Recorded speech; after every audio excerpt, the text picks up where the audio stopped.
दोस्तों अभी हम देश के पहले हाई स्पीड रेल नेटवर्क के ऊपर काम कर रहे हैं जो मुंबई अहमदाबाद के बीच में बनाया जा रहा है। ये जो मुंबई अहमदाबाद का रूट है अभी इसका काम चालू है और बताया जा रहा है कि अगर सब कुछ सही रहा तो ये हमें 2027 तक कंप्लीट होते हुए दिख जाएगा। But Mumbai Ahmedabad bullet train के उद्घाटन होने से पहले देश के दूसरे बुलेट ट्रेन कॉरिडोर के ऊपर काम चालू हो गया है। जी हाँ, और मैं यहाँ बात कर रहा हूँ दिल्ली से वाराणसी कॉरिडोर की। इस वीडियो में आपको डिटेल में समझाऊंगा इसका अलाइनमेंट कैसा होगा और ये क्यों गेम चेंजर साबित होने वाला है पूरे रीजन के लिए, खास करके दिल्ली एनसीआर के लिए। सब कुछ आपको आगे पता चलेगा। भारत में जो भी हाई स्पीड रेलवे का नेटवर्क बन रहा है और जो फ्यूचर में भी बनेगा उसका सारा जिम्मा national high speed rail corporation limited का है, जिसको 2016 में बनाया गया था। इंडिया में हाई स्पीड रेल की हिस्ट्री क्या रही है, अगर आपको इसके बारे में जानना है तो मैं आपको वीडियो का लिंक डिस्क्रिप्शन में डाल दूंगा, आप जाकर देख सकते हैं। बेसिकली ये ऑर्ग सारे प्रोजेक्ट को फाइनेंस, कंस्ट्रक्ट, मेंटेन और मैनेज करती है।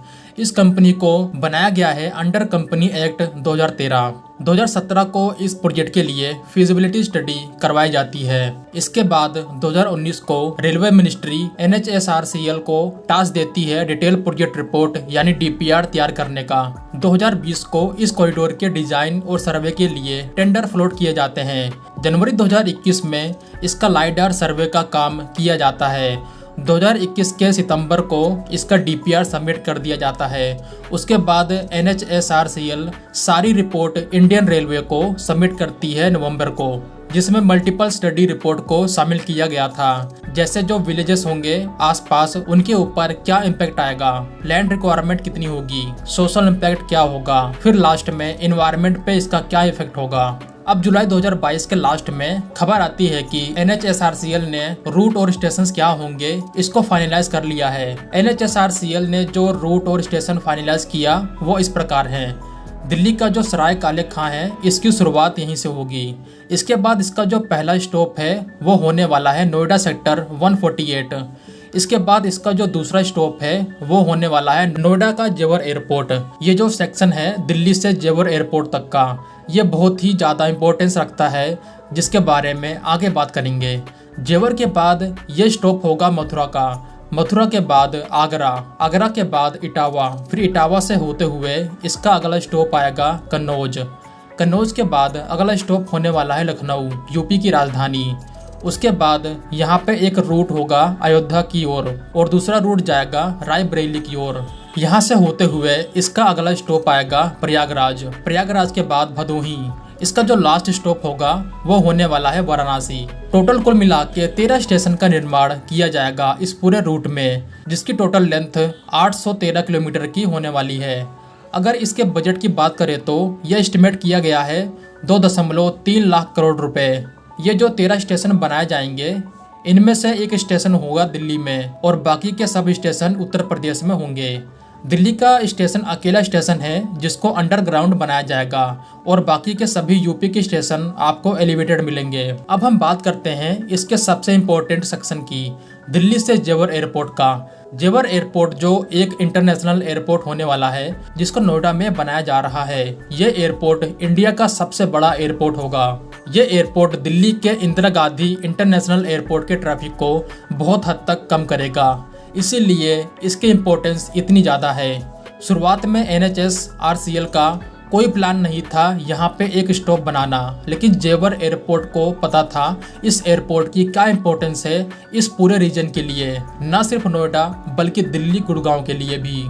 तो इन्होंने यहाँ पे एक स्टॉप के लिए प्रपोजल दिया पिछले साल ही और इसको एक्सेप्ट भी कर लिया गया।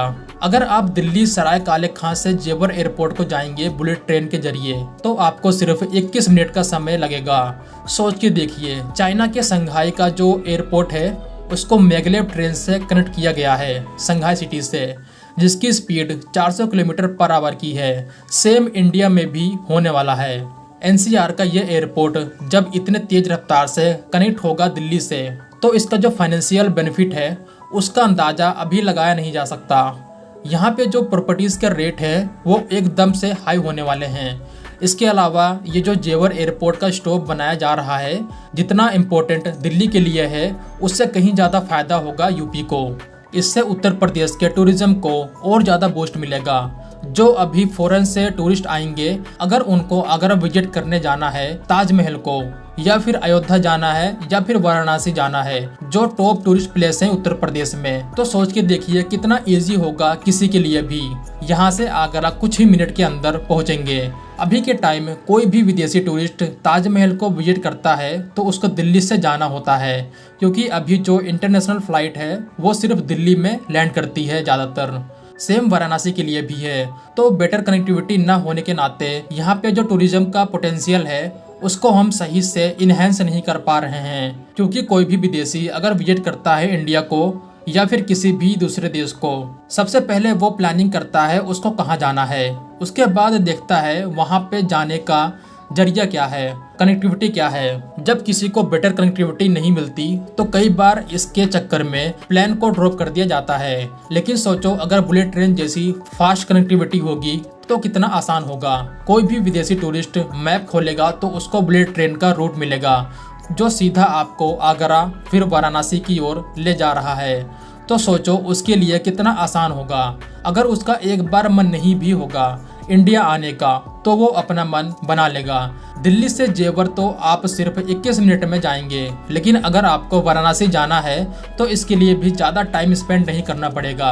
सिर्फ 4 घंटे में आप अपने डेस्टिनेशन तक पहुंच जाएंगे। ये तो मैं आपको सिर्फ एक फ़ायदा गिना रहा हूँ, लेकिन इसके अलावा बहुत से फायदे होंगे। इन छोटे छोटे शहरों को जहाँ पे इसका स्टॉप बनाया जा रहा है, यहाँ पे प्रॉपर्टीज के रेट हाई होंगे, नए नए रेजिडेंशियल कमर्शियल प्रोजेक्ट चालू होंगे इन छोटे छोटे शहरों में। अच्छी कनेक्टिविटी होने के नाते कमर्शियल प्रोजेक्ट की ज़्यादा डिमांड होगी, और यहाँ पे ये तभी मुमकिन होगा जब यूपी सरकार की पॉलिसी अच्छी होगी। ये सब डिपेंड करेगा यूपी सरकार पे, उनका क्या अप्रोच रहता है। अब सब कुछ ठीक हो ऐसा भी नहीं हो सकता। यहाँ हम ऐसे रूट पे इस प्रोजेक्ट को बना रहे हैं जहाँ पे माना जाता है लोगों के पास उतना कैपिटल नहीं है कि इतने सारे अमाउंट को स्पेंड करके बुलेट ट्रेन से अपनी जर्नी को कंप्लीट करें। दिल्ली से जेवर एयरपोर्ट फिर उसके आगे आगरा तक तो समझ में आता है टूरिज्म के लिए अच्छा होगा, और ये इलाका फाइनेंशियल तौर पे भी अच्छा है। इवन वाराणसी के लिए भी समझ में आता है। लेकिन इसके बीच में जो स्टॉप बनाए जाएंगे उनका क्या?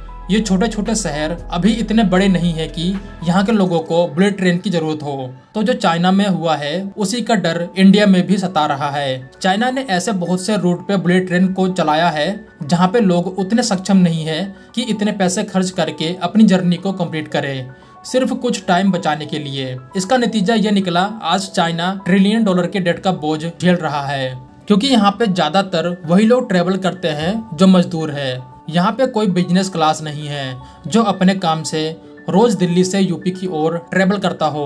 और ये बात कुछ हद तक सही भी है। अगर आप चेक करें जो ट्रेन यूपी से दिल्ली की ओर चलती है उनमें मैक्सिमम लोग आपको वही लोग मिलेंगे जो मजदूर है, जो फैक्ट्री में काम करते हैं, जिनकी इनकम ज़्यादा से ज़्यादा 15 से 20 हज़ार की होती है। तो ऐसे लोग 2,500 से 4,000 रुपए खर्च करके बुलेट ट्रेन से सफ़र क्यों करेंगे? डर यह है इससे कहीं इंडिया भी डेट ट्रैप में न फंस जाए। बट इसके काउंटर में भी आर्गुमेंट आते हैं। जो इसके सपोर्ट में हैं, उनका कहना है अभी भले ही उतने सक्षम नहीं है यहाँ के लोग, लेकिन आप फ्यूचर को सोच के देखिए। फ्यूचर में जैसे जैसे इंडिया की पर कैपिटा इनकम बढ़ेगी, लोग इसके जरिए ट्रेवल करने लगेंगे। बट अभी जो कंडीशन है यूपी में वो ठीक नहीं है। यूपी सरकार का सबसे पहला काम होना चाहिए बिजनेस के लिए एनवायरनमेंट क्रिएट करना। माहौल ऐसा होना चाहिए जिससे जो यूपी के एमएसएमई सेक्टर है, जो इन छोटे छोटे शहरों में है, उनकी ग्रोथ ज़्यादा हो। यूपी तभी तरक्की कर सकता है जब इनका एमएसएमई सेक्टर मजबूत होगा, और ये बात देश के हर एक राज्यों पे लागू होती है। अभी हमारी इकोनॉमी सिर्फ चंद बड़े बड़े बिजनेस हाउस ही संभाल रहे हैं। हमें एमएसएमई सेक्टर का योगदान बढ़ाना होगा, तो यूपी का इस पे फोकस होना चाहिए। जो ये चिंताएं हैं, ये बात भारत सरकार समझती है। इसलिए आप देखेंगे कि जो बुलेट ट्रेन की जर्नी है उसको सेक्शन में डिवाइड किया गया है। दिल्ली से वाराणसी की सिर्फ 18 ट्रिप्स होंगी डेली, 11 ट्रिप्स अयोध्या के लिए।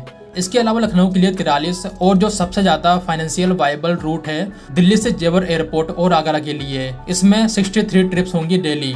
और इसके रोज के ट्रिप्स को बढ़ाया या फिर घटाया जा सकता है डिमांड के आधार पे। अब सबसे बड़ा सवाल आता है यह कब तक बन के रेडी होगा। तो इस प्रोजेक्ट को 3 फेज में डेवलप किया जाएगा और अगर सब कुछ सही रहा तो 2029 में यानी मुंबई अहमदाबाद बुलेट ट्रेन उद्घाटन के ठीक 2 साल के बाद दिल्ली वाराणसी कॉरिडोर का भी उद्घाटन कर दिया जाएगा। इसका जो पहला फेज है उसमें दिल्ली से जेवर एयरपोर्ट तक के रूट को डेवलप किया जाएगा, जो कि पूरा एलिवेटेड होगा। इसमें एक और इंटरेस्टिंग चीज ये है कि यमुना एक्सप्रेसवे अथॉरिटी ने इस कॉरिडोर के लिए जमीन को फ्री में दिया है। जी हाँ, जो यमुना एक्सप्रेसवे है इसके पैरेलल एलिवेटेड सेक्शन में बुलेट ट्रेन को चलाया जाएगा। अब सोच के देखिए ये नज़ारा कितना खूबसूरत होने वाला है। एक तरफ देश का one of the smooth expressway और ठीक उसके बगल में देश की सबसे तेज ट्रेन। नज़ारा कुछ अलग ही होगा।